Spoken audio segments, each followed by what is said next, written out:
very well that today we are starting the revision of our chapter methods of inquiry in psychology, and this is the chapter 2. So what is the meaning of inquiry? Inquiry का meaning क्या है? जब हम किसी problem के बारे में search करते हैं, उसका सॉल्यूशन निकालने की कोशिश करते हैं, ठीक है, और डाटा कलेक्ट करते हैं, तो हम जनरली जो इंक्वायरी टर्म है वो यूज़ होता है किसी चीज़ के बारे में पता करना। बट जो साइकोलॉजिकल इंक्वायरी है किस चीज़ की हो रही है? किसी प्रॉब्लम की, किसी बिहेवियर की, एंड किसी को जब हम ऑब्जर्व कर रहे होते हैं या किसी के ऊपर स्टडी कर रहे होते हैं तो उसको इंक्वायरी बोलते हैं, ठीक है। तो साइकोलॉजी का जो मेन वर्क है वो स्टार्ट होता है इंक्वायरी से, और इंक्वायरी के भी कुछ गोल्स होते हैं। जब हम इंक्वायरी करते हैं साइकोलॉजी में तो उनके कुछ सर्टेन गोल्स होते हैं जिनको लेकर ही हम इंक्वायरी स्टार्ट करते हैं। Like any scientific research, psychological inquiry has the following goals. Goals of psychological inquiry like description है, prediction, explanation and control of behaviour and application of knowledge, so generated in an objective manner. Okay, so firstly we will discuss what is description. Description क्या है? In a psychological study we attempt to describe a behavior or a phenomena as accurately as possible. जब हम psychology में study करते हैं, research करते हैं, तो जो हमारा अटेम्प्ट होता है किसको डिस्क्राइब करने का होता है? भाई देखिए, जो साइकोलॉजी है वो सब्जेक्ट किस पे बेस्ड है? आपके माइंड पर, आपके बिहेवियर पर। तो ये तो नेचुरल है कि हमारा जो स्टडी का क्राइटेरिया होगा वो कहाँ स्टैंड करेगा? आपके बिहेवियर और माइंड पर।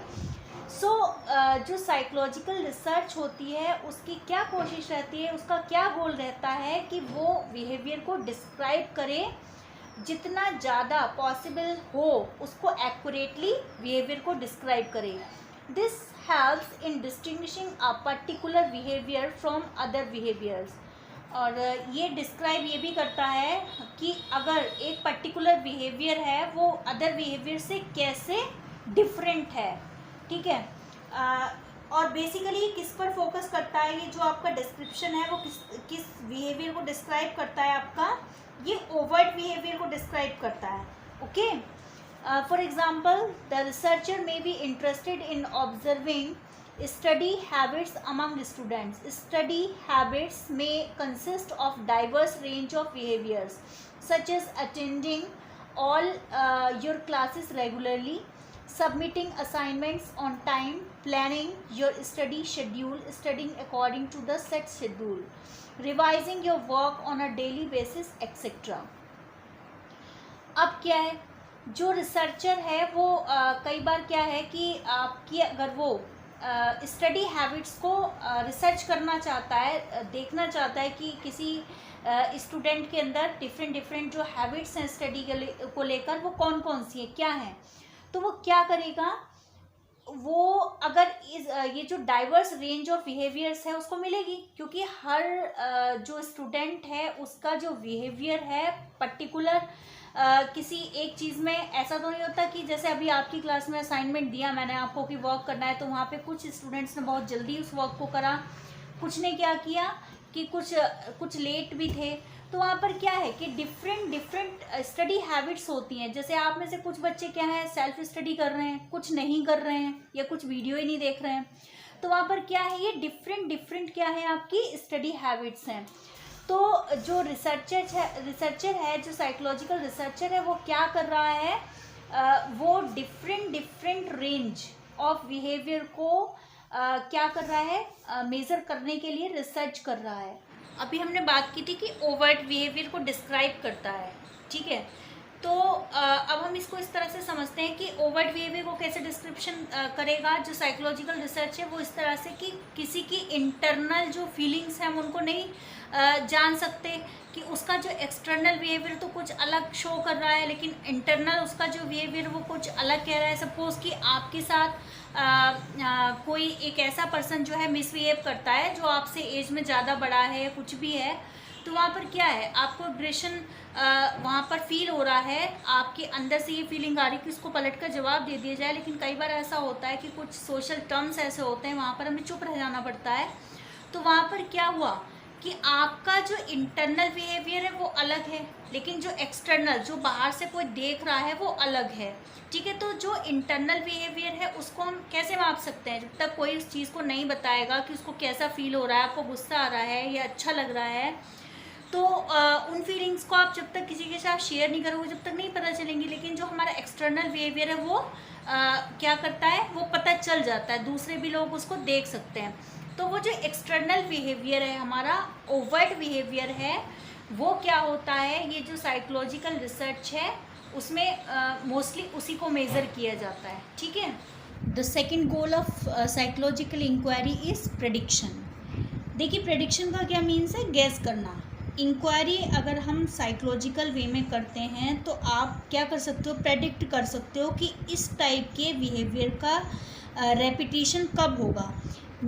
अगर हम एग्रेसिव बिहेवियर की बात कर रहे हैं, ठीक है, तो जब हम इंक्वायरी कर लेते हैं तो हम क्या कर सकते हैं, तो हम इतने कैपेबल हो जाते हैं कि हम ये बता सकते हैं कि ये प्रेडिक्ट कर सकते हैं कि ये पर्सन अगर इस तरह की सर्टेन कंडीशंस में आएगा तो उसका जो बिहेवियर है, जो एग्रेसिव बिहेवियर, वो वहाँ पर रिफ्लेक्ट होगा उसकी पर्सनालिटी में। इसको इस तरह से समझिए बेटा कि जब हम रिसर्च करते हैं कोई साइकोलॉजी की, किसी पर्सन के एग्रेसिव बिहेवियर को लेकर हमने वहाँ पर रिसर्च की, ठीक है, अब ये जो डिस्क्रिप्शन हमें मिल गया, उसके ऊपर रिसर्च हमने कर ली, तो हमने क्या करा, उसके बेस पर हम क्या कर सकते हैं, प्रेडिक्ट कर सकते हैं। प्रेडिक्ट कैसे करेंगे कि हमने बहुत सारा डेटा कलेक्ट करा उस पर्सन के बिहेवियर को लेके कि वो अपने जो वर्किंग प्लेस है वहाँ पे उसका बिहेवियर किस तरह से होता है, और घर पर उसका बिहेवियर कैसा है, अपने जो नेबरहुड है वहाँ पर उसका बिहेवियर कैसा है।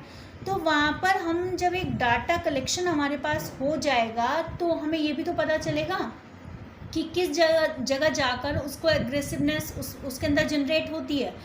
तो उस डिस्क्रिप्शन के बेस पर हम क्या कर सकते हैं बेटा, प्रेडिक्शन कर सकते हैं कि उस पर्सन के आगे अगर इस तरह की सिचुएशंस जनरेट की जाएं, इस्टेब्लिश की जाएं, तो वो जो बंदा है वो एग्रेसिव नेचर उसकी क्या होगी, सामने आ जाएगी। तो जो आपका साइकोलॉजिकल गोल है इंक्वायरी का, वो क्या है, आपका डिस्क्रिप्शन हो गया, प्रेडिक्शन भी हो गया। प्रेडिक्शन भी हम करते हैं साइकोलॉजिकल इंक्वायरी के बेस पर। ठीक है, फॉर एग्जांपल हम study time and different subjects के अचीवमेंट्स के रिलेशंस को इस्टेब्लिश कर सकते हैं। ठीक है, फॉर एग्जांपल एक चाइल्ड अपना बहुत सारा टाइम अगर स्टडी के लिए देता है तो हम क्या कर सकते हैं, ये प्रेडिक्शन दे सकते हैं कि उस चाइल्ड को एग्ज़ाम्स में काफ़ी अच्छे मार्क्स मिलेंगे। ठीक है, तो प्रेडिक्शन, इट मीन्स प्रेडिक्शन उतना ही ज़्यादा एक्यूरेट होता जाएगा जितना कि नंबर ऑफ ऑब्जर्वेशन इंक्रीज़ होंगे। देखिए, जब हम कोई साइकोलॉजिकल रिसर्च करते हैं तो हमने 1 या 2 ट्रायल किए और उसके बाद अपन प्रेडिक्शन देने लगे, तो ये रॉन्ग होगा, वो एक्यूरेट नहीं होगा जो आपका प्रेडिक्शन है। प्रेडिक्शन कब एक्यूरेटली आने स्टार्ट होंगे, जब हम अपना जो रिसर्च के ट्रायल्स हैं वो बढ़ाते जाएंगे, इंक्रीज़ करते जाएंगे। जितने ज़्यादा ट्रायल्स आप लोगे उतना ही आपका जो प्रेडिक्शन एक्यूरेटली आता चला जाएगा। सो अगर हम प्रेडिक्शन करना चाहते हैं एक्यूरेटली तो हमें अपनी जो साइकोलॉजिकल रिसर्च है, साइकोलॉजिकल इंक्वायरी है, उसके ट्रायल्स बढ़ाने होंगे। The third goal of psychological inquiry is explanation, is to know the causal factors or determinants of behavior। अब देखिए, फैक्टर कौन से फैक्टर होते हैं, ये वो फैक्टर होते हैं जिनकी वजह से वो बिहेवियर हो रहा है। तो उन फैक्टर्स को एक्सप्लेन करना, इनको डिटर्मिनर्स बोलते हैं। साइकोलॉजिकल लैंग्वेज में ऐसे डिटर्मिनर्स जो बिहेवियर को कॉज करते हैं। सो हमें कॉज एंड इफ़ेक्ट रिलेशनशिप निकालना है। कॉज एंड इफ़ेक्ट मीन आपने किसी को कुछ कहा और वो एंग्री हो गया। हर बार जब भी उसको आप वो बात बोलते हो, जो भी पर्टिकुलर बात आपने उससे बोली है जिस पर वो एंग्री हुआ है, तो वो अगर हर बार आप उसको वही बात बोलो तो वो हर बार क्या होगा, नाराज़ हो जाएगा। तो यहाँ कॉज हो गया किसी चीज़ के बारे में बोलना, और इफ़ेक्ट क्या हुआ, उस पर्सन का एग्रेसिव होना। सो जो साइकोलॉजिस्ट हैं उन कॉजेज़ को भी बताते हैं जिनसे वो पर्टिकुलर बिहेवियर जनरेट होता है, और उन कॉजेज़ को भी बताता है जहाँ कोई पर्टिकुलर बिहेवियर जनरेट नहीं होता।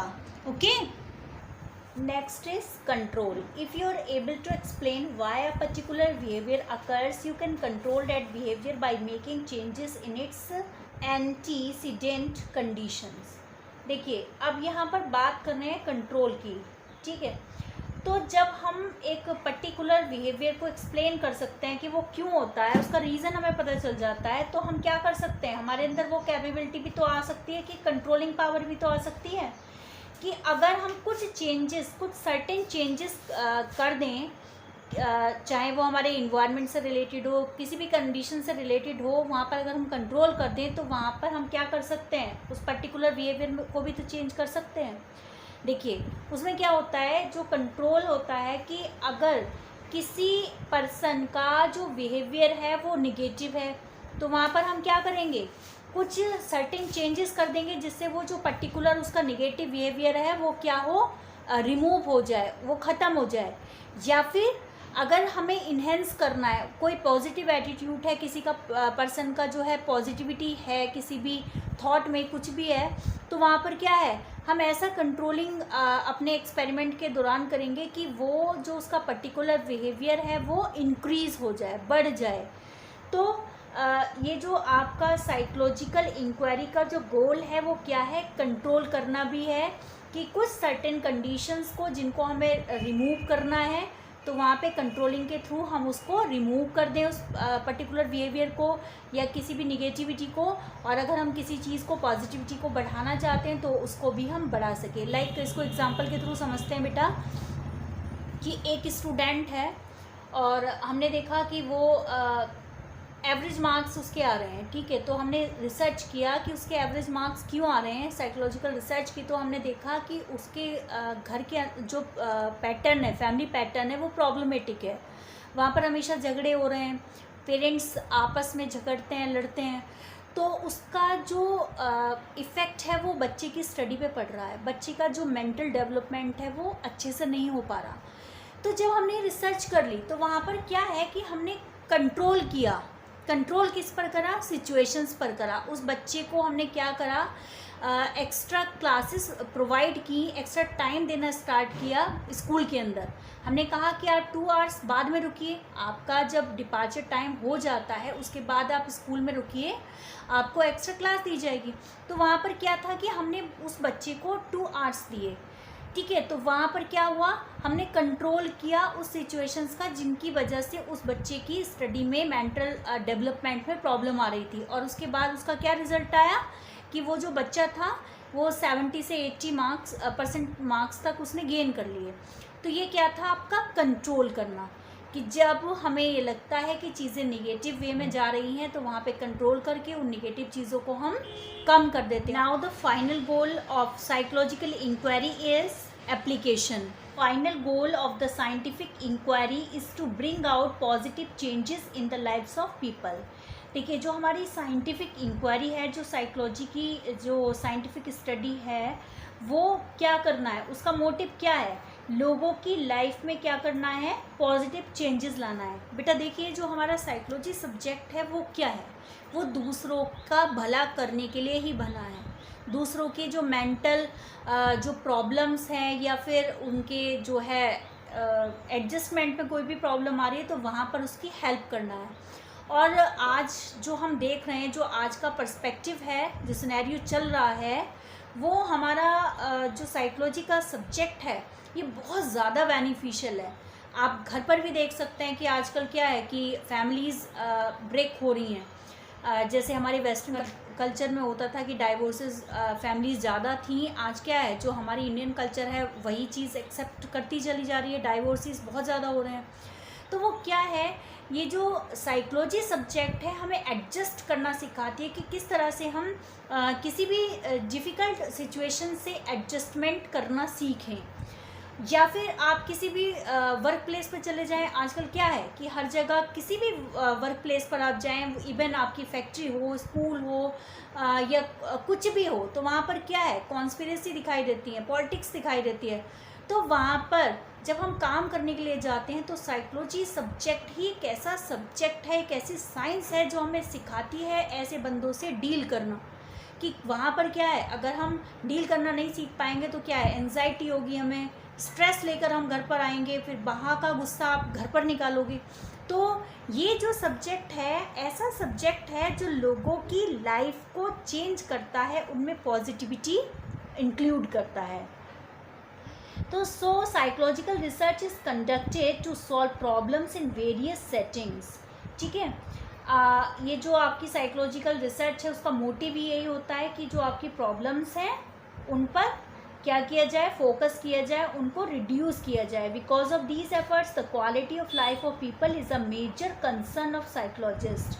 For example, applications of yoga and meditation have to reduce stress and increase efficiency. देखिए, ये जो आपका साइकोलॉजी सब्जेक्ट है, ठीक है, इसके अंदर क्या है, ये योगा भी आता है, आपका मेडिटेशन भी आता है। ये सब जो चीज़ें हैं, योगा और मेडिटेशन, ये माइंड से रिलेटेड है, तो ये भी हमारी साइकोलॉजी का पार्ट है। तो ये क्या सिखाती हैं आपको, जो मेडिटेशन है, योगा के थ्रू आप क्या करते हो, रिड्यूस होता है जो आपका स्ट्रेस है, जो एंग्जाइटी लेवल है वो आपका डाउन होता है। तो ये जो चीज़ें हैं ये क्या है, ये भी तो हमारी साइकोलॉजी का पार्ट है, और ये क्या है, अप्लाइड साइकोलॉजी का पार्ट है। ये योगा और मेडिटेशन क्या है, आपकी अप्लाइड साइकोलॉजी का पार्ट है, जिसके बेस पर हम क्या करते हैं, जो निगेटिव चीज़ें हमारे माइंड के अंदर, हमारी बॉडी के अंदर एग्जिस्ट हो रही हैं, उनको रिमूव करते हैं। सो आपको साइकोलॉजिकल जो हमारी इंक्वायरी है उसके गोल्स बेटा समझ में आ गए होंगे। If you have any problem you can consult me. Okay, so in the next video we will discuss steps in conducting scientific research. Okay.